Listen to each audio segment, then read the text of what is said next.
Welcome to Spectrum News at 4. I am Rita Inung, coming to you live from Uyo. Let's take a look at the headlines.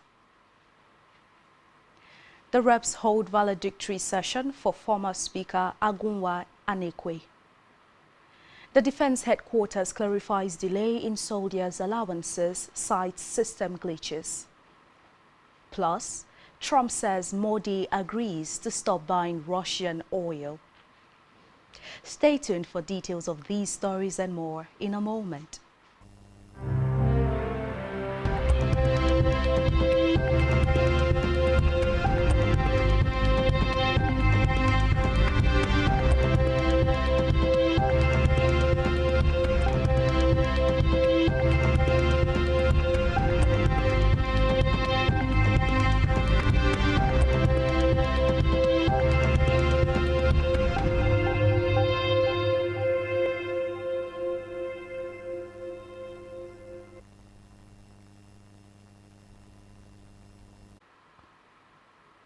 Good afternoon and many thanks for staying tuned. We begin the news this afternoon from the national scene where the Minister of Solid Minerals Development, Dr. Dele Alake, has reaffirmed the federal government's commitment to strengthening Nigeria's foreign reserves through an innovative gold acquisition program that eliminates the need for dollar sourcing.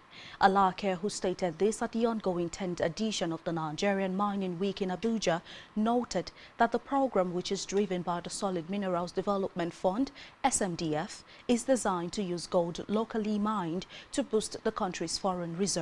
Alake further stated that the program, which began in August, will help to grossly reduce the pressure on the naira and the increasing demand for foreign currency.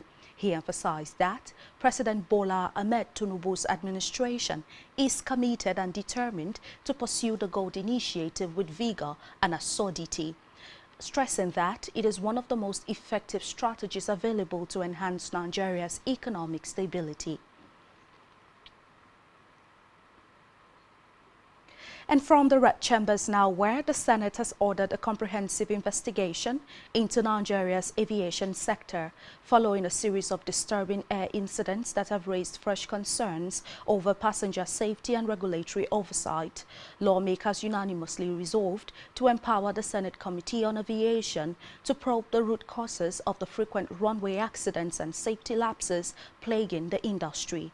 The committee is expected to engage key aviation agencies and submit its findings within 4 weeks. The resolution followed a motion sponsored by Abdul Fattah Buhari, Oyo North, who cited the recent Nigerian Safety Investigation Bureau (NSIB) report on the June 2022-2025 Air Peace runway overrun at the Port Harcourt International Airport. And in the meantime, the Senate will today screen Professor Joash Ojo Amopiton for the position of chairman of the Independent National Electoral Commission. The announcement was contained in a circular issued by the Director of Information for the Senate, Bula Bai Allah, and made available to journalists in Abuja. The development comes hours after President Bola Tinubu's letter seeking the speedy confirmation of Amopiton was read on the Senate floor by the President of the Senate, Godswill Akpabio.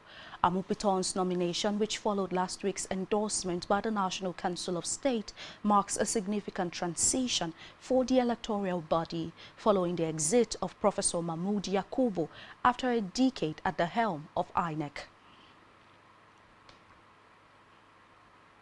To the Green Chambers, the House of Representatives today held a solemn valedictory session in honor of former Speaker of the House of Representatives, Agunwa Anekwe, recognizing his contributions to Nigeria's democratic development and legislative history.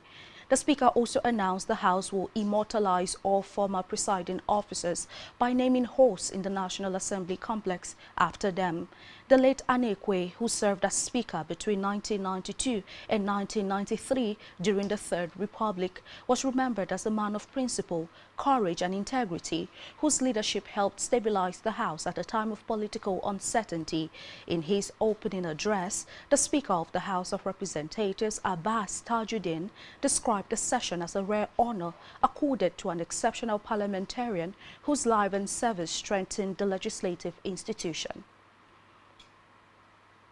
In another development, the Defense Headquarters has clarified that the delay in the payment of ration allowances to soldiers deployed in various operations across the country is not the fault of field commanders or the military high command. The Director of Defense Media Operations, Major General Magnus Kangye, made the clarification today while responding to questions from journalists during a press briefing at the DHQ in Abuja. He said any delay experienced by soldiers in receiving their allowances could have only occurred within the financial system, stressing that commanders were not withholding funds meant for personnel under their supervision. And back here, poised to launch the tree crop revolution in November 2025, Akwa Ibom State Governor Pastor Moino has directed that Akwa Ibom State Agricultural Development Program, ACADEP, which was formerly an agency under the supervision of the Ministry of Agriculture, now becomes a standalone agency under the supervision of the Office of the Secretary to the State Government. He also directed the immediate overhaul and remodeling of infrastructure in the premises. The governor made this known while conducting an unscheduled inspection of the facilities at the ACADEP premises in Uyo. Meanwhile, the tree crop revolution was recently announced by the governor. The program, which is to be managed by the Akwa Ibom State Agriculture and Food Security Committee, is headed by Professor Okon Ansa, a former Commissioner of Agriculture in the state, with other members including Professor Trenchard Ibia, also a former Commissioner for Agriculture in the state. The tree crop revolution is aimed at expanding palm oil production with high-yielding varieties and in the process help create generational wealth for the people of Akwa Ibom State, especially those in the rural communities, and ultimately return Akwa Ibom as a premier palm oil producing state in the nation. The committee will now operate from the premises of ACADEP and will work closely with the Office of the Secretary to the State Government to ensure the successful launch of the program in November across all 10 federal constituencies. Government House correspondent Jane Uwa reports that ACADEP is expected to attach at least 2 extension workers to each of the farms in the 10 federal constituencies. And in the meantime, determined to prime Akwa Ibom State as the tourism hub of the nation and expand the income generation base, Akwa Ibom State Governor Pastor Moino says he is not relenting in ensuring the utilization of all tourism assets in the state. The latest addition is the Arise City Shopping Center, which is expected to attract shoppers and tourists across the country and other lovers of international name brands who will be visiting the facilities within the Tropicana complex.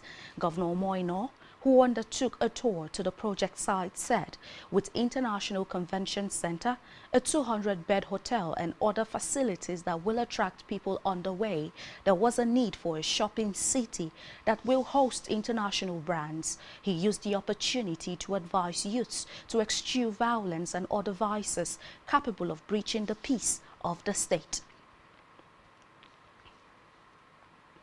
And now to Africa. Madagascar's ousted president confirmed for the first time that he had fled the country, issuing a statement after the military-led power grab prompted by weeks of demonstration that have plunged the island and the nation into crisis. President Andry Rajoelina left between October 11